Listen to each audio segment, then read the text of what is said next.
It's a beautiful evening. I want to thank Joaquin Galvez and La Otra Esquina de las Palabras for inviting me, and thank Alina also for her wonderful words.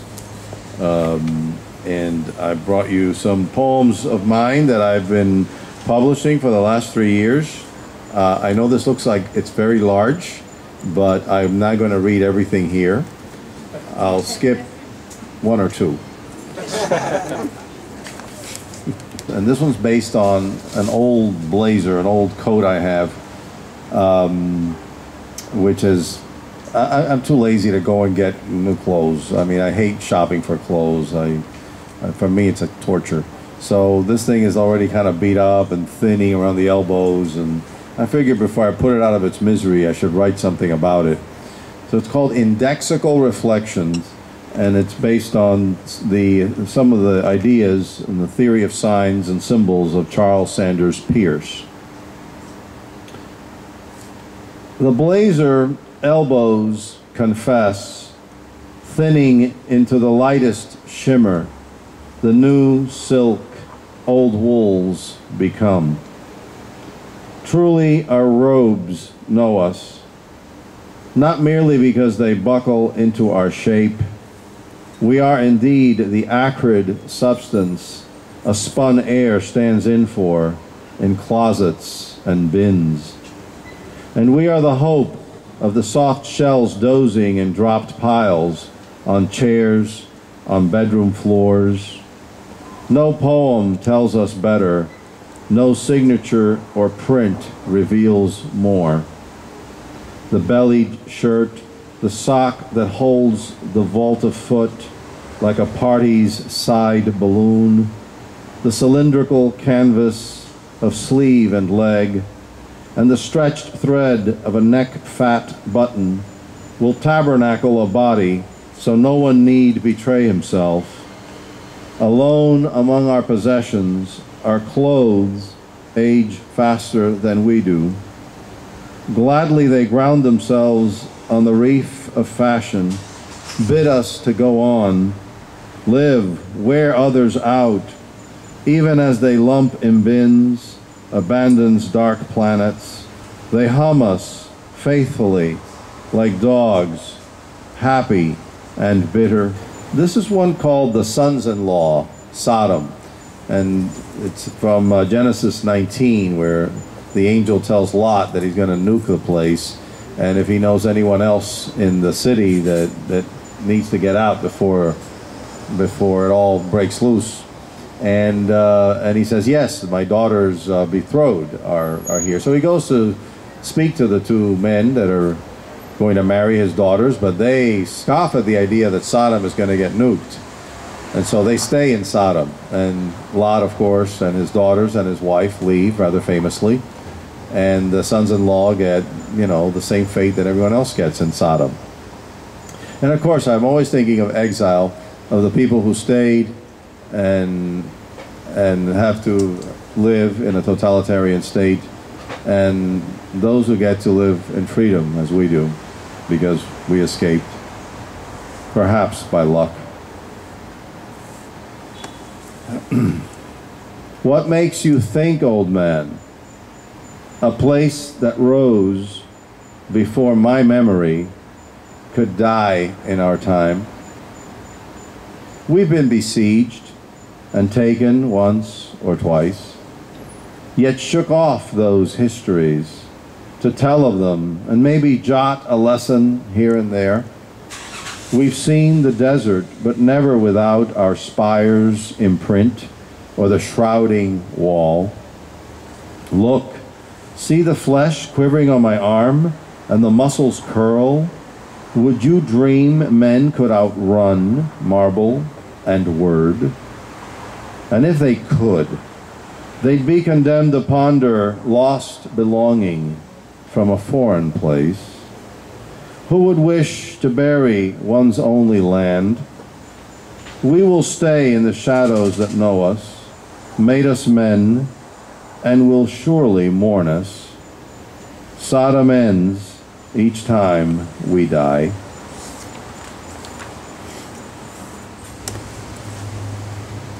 First one's titled Ropa Vieja. Now we all know what Ropa Vieja is, you know. It's shredded beef.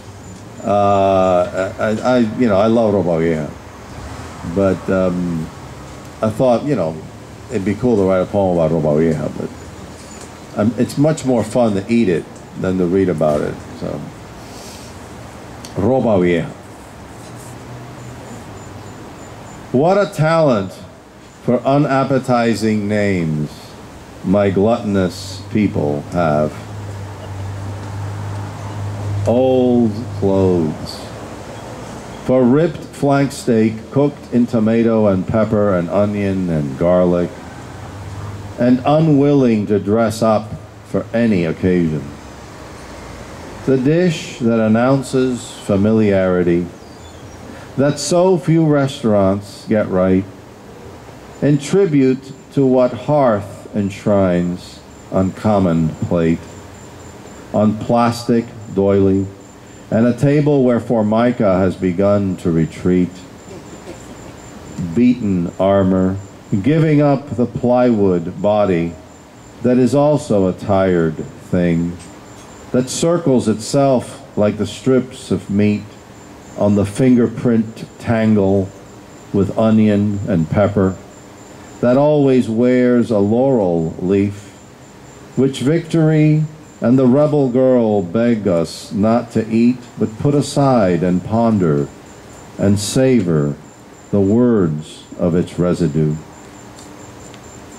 The laurel is a reference to Daphne, who gets turned into a laurel tree because Apollo won't have his way with her, or she doesn't let him have his way with her, which is kind of odd because, I mean, he is Apollo and she's... Never mind. It's kind of comforting when gods get shot down, you know? It's like, hey, you don't feel so bad, you know? Cuba, where art thou? What if it were not such a tragedy to outlive one's nation? If it were simply an invitation to accept all doors, to all hallways, however dark and cold, as gates of the amphitheater at Pergamum, rising, fanning impossibly heroically up the misty flanks, however steep and rough, aspiring to the summit, calmed by the shadow rungs of temple, forum, and library, and the great altar of Zeus, square and crowning it all, wreathed in titanic figures and screeching gods, and for many decades now, in Berlin. It's called Hands in the Wounds, Man. Famous episode, of course, of Thomas the Doubter, who demands to put his hands in the wounds to make sure that the resurrection is real. The man sat in the realtor's office, hoping the latest slump in sales would garner bargains. Palazzos, he dreamt, for the price of a trailer. Then the aloof salesman came in and sat at his desk and turned on the computer, swiveled the monitor screen toward the man and clicked away, while greeting him gratingly through the corners of his mouth and eyes. This was the virtual tour, the salesman said routinely, of available houses. Click, click, click. And the man searched the scroll of images for his paling dream. He had so wanted to hop in the salesman's car and visit houses, stroll through their inhabited habits, exposed to the buyer's silent scrutiny. Imagine himself a ghost, planning to live in the flesh of this space, reversing the exile of death by closing on a deal. But virtual tours save gas and time, and the man could feel his edge melting away as he touched the screen on whichever house and said, "This one, this is the one, This is the one that calls out to me. We all know the story of Lazarus, who was brought back from the grave in anticipation of the miracle of the resurrection. Lazarus man. What if he lost the lotto ticket? The man worries about such things. And what if he couldn't bring himself to look at the winning numbers that week, dreading they might have been his, but he didn't know his numbers because he lets the machine pick them. So what's the problem, really? He'd never know if he had won or lost, or if the winner was some hapless idiot who found his ticket on the floor of the pharmacy next to the condoms. But the man would know the dread of having won and lost, and for that he didn't need a parade of witness. He'd walk around the rest of his unpardoned life, never trying his luck or letting anyone ask him, "What would you do if you won?" He'd keep a corpse-tight lip on what only he had been chosen to live.